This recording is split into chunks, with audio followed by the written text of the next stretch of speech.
My name is Jonathan, and I never thought a simple dinner invitation could turn into one of the most shocking nights of my life.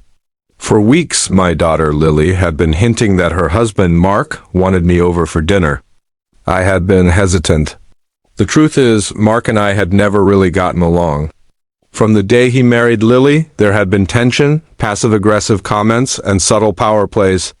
But I loved my daughter, and when she said he wanted me to come, I thought maybe, just maybe, things could start to improve. I parked my car outside their house that evening. The sky painted in shades of orange and pink.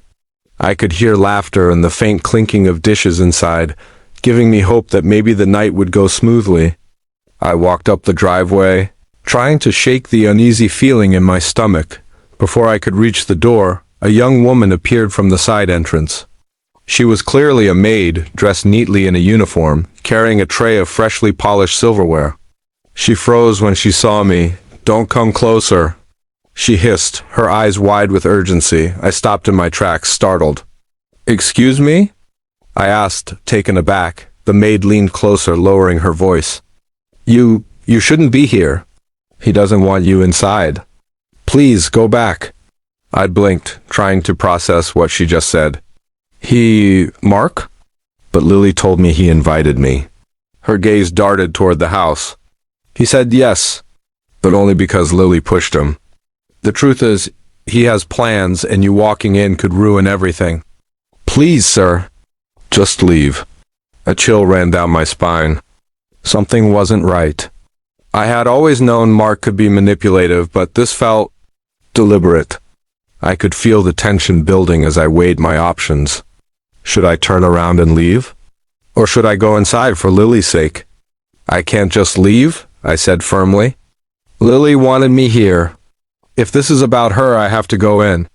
The maid shook her head rapidly. "You don't understand. Please, stay back. Don't do this. You'll regret it." Her warning made my pulse race. For a brief moment, I considered turning around, but I knew my daughter would be disappointed if I didn't show up. I took a deep breath and stepped forward, keeping my hands visible, trying to show I meant no harm. As I reached the front door, the maid stepped in front of me, blocking my path. "I can't let you through." "Not like this. He's dangerous when he's angry." "Dangerous?" I asked, my eyebrows furrowed. "What are you talking about?" She hesitated, glancing over her shoulder toward the living room window. "He's been planning something.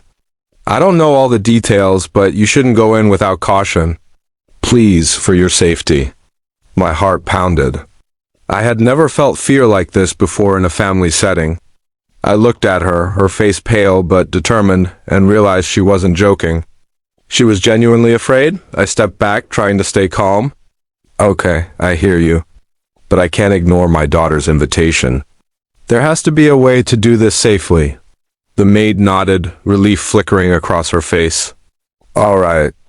But promise me? You don't confront him. Keep calm, follow my lead if necessary. I'll get you to Lily." I agreed, feeling a strange mix of fear and gratitude.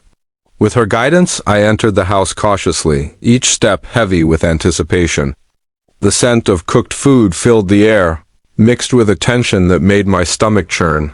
We reached the dining room, and there was Lily, her eyes lighting up when she saw me. "Dad!" she exclaimed, rushing to hug me. I hugged her back tightly, feeling a wave of love and sadness. "Hey, sweetheart. It's good to see you." Mark was at the table, a forced smile on his face. He raised his glass as if to welcome me, but his eyes betrayed something else: calculation. Suspicion, maybe even hostility. I noticed the maid subtly move behind him, positioning herself strategically. She whispered under her breath, "Wait for it. Don't make a move." I sat down across from Lily, careful not to make direct eye contact with Mark.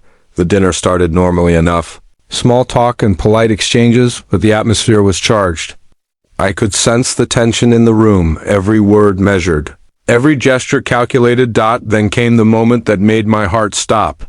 Mark reached for a dish, his hand brushing against mine in a way that seemed deliberate.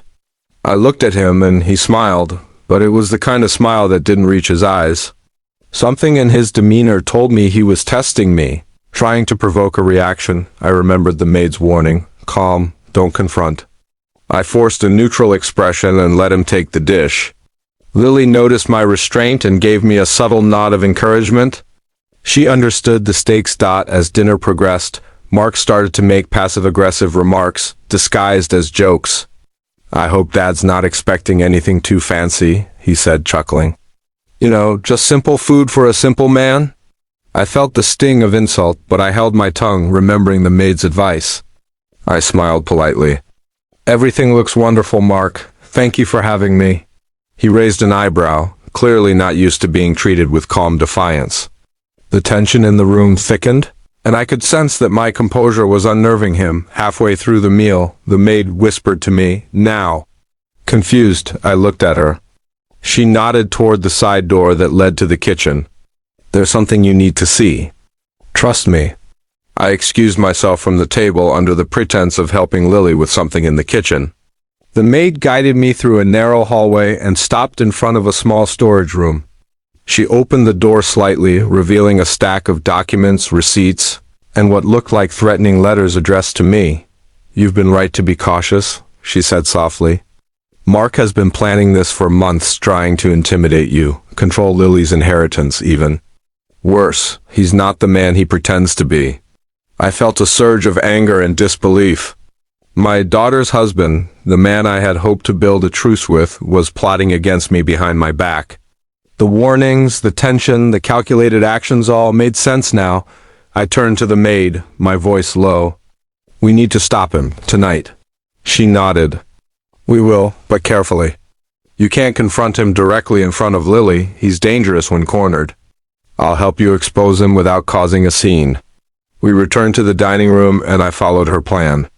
I casually brought up a topic I knew would make him react: questions about the financial documents, the property that Lily had inherited. I watched him closely. His forced smile faltered, and he tried to maintain composure. But the cracks were showing. Then I subtly mentioned details from the documents I had seen in the storage room. His eyes widened. A bead of sweat formed on his temple. He looked around, realizing he had underestimated me. The maid moved closer to him, subtly revealing her presence as a witness. Mark tried to maintain control, but it was too late. I calmly outlined the evidence, piece by piece, showing Lily the discrepancies and the threats he had made. Lily gasped, covering her mouth. "I can't believe this."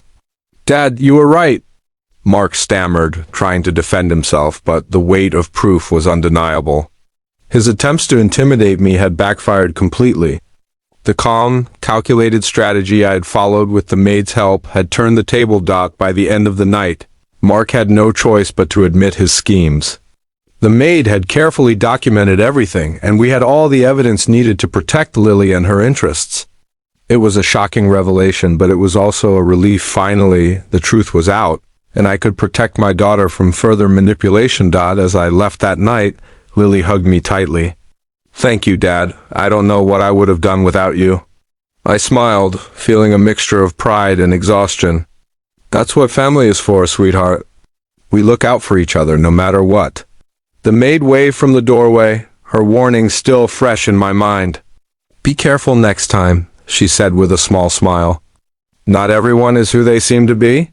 I nodded, understanding completely. That night had taught me more than I could have imagined about patience, strategy, and the lengths some people will go to hide their true nature. But it had also reminded me of the importance of family, vigilance, and courage. Even in the face of danger, I had chosen to stay, to act wisely, and to protect my daughter. And that choice had made all the difference.